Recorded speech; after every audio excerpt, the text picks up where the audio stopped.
Voilà, bonjour, je vais vous apprendre comment on peut utiliser un logiciel qui permet de faire de la mécanique à partir de vidéos.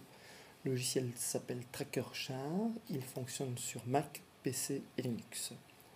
Donc je charge le document, je ferme l'aide ici, je vais augmenter, parce que je sais que j'aurai besoin de plus de place, donc ma fenêtre. Vous voyez qu'il y a trois fenêtres à l'écran, une première, une deuxième et une troisième. La première fenêtre, c'est pour mettre des vidéos. La deuxième, ça sera mon graphique qui va apparaître ici, donc X en fonction de T, etc. Et ici, je vais avoir toutes les données, donc le temps, X, Y, etc. Ce qu'il faut faire pour commencer, c'est importer une vidéo ou une image.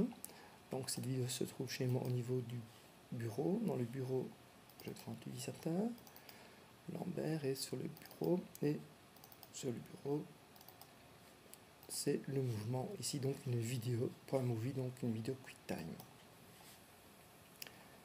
Alors, on peut visualiser la vidéo, ici, donc j'ai le nombre d'images qui se trouve ici en dessous, donc je peux visualiser ici, donc voici ma première, donc ceci c'est une bande annonce, voici donc le premier mouvement, un mobile sur un rail à coussin d'air, tiré par une force, et on a d'autres mobiles.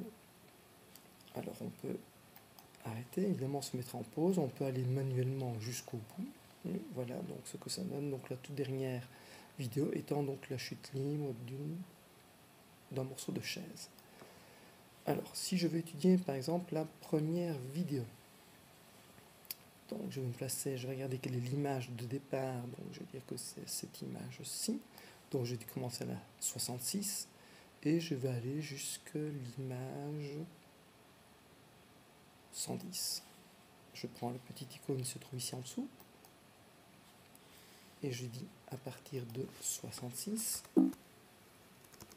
et je vais aller jusqu'à 110 comme image finale 110. Voilà. Ici j'ai l'incrément, donc je vais aller de, quand je passerai pour pointer mes repères, je prendrai l'image et puis quel est l'incrément. Je vais prendre ici un incrément de 4 par exemple. Et si je prends un incrément de 4, le temps, évidemment, l'intervalle de temps change entre chaque incrément. Voilà, je dis OK. Je me remets sur l'image de départ. Voilà, donc c'est bien le mouvement que j'ai. Il me suffit d'insérer un système d'axe, donc ici au-dessus, c'est pour insérer un système d'axe que je déplace ici. Je veux que l'X soit positif dans ce sens. Donc on peut travailler pour un plan incliné, on peut faire ce que l'on veut. Donc voici, ça sera les X positifs dans ce sens.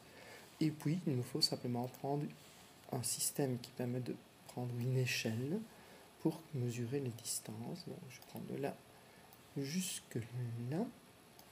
Et sur mon rail ici, j'ai de 10 cm en 10 cm, j'ai prélevé 40 cm. Donc je marque 40 cm, il me marque 4 fois 10 exposant 1. Une fois que l'on a fait ça, il suffit de prendre un nouveau masse ponctuelle et de, si vous voyez ici, donc un petit menu est apparu, Shift et clic pour tracer la masse A.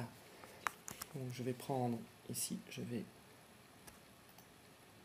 shifter et vous voyez, je passe chaque fois à l'image suivante et mes points s'indiquent. Donc dès que je clique, donc j'appuie sur Shift, je clique et je passe à l'image suivante. Et vous voyez peut-être les points qui s'indiquent.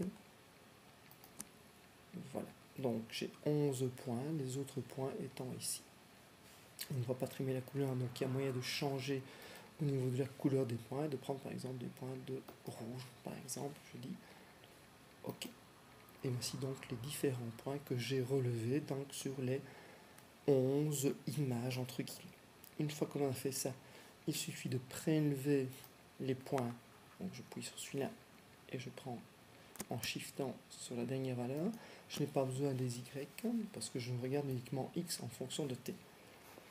J'appuie sur CTRL, je clique et je dis copier les données et puis je vais pouvoir donc prendre ces données et les mettre dans un tableur.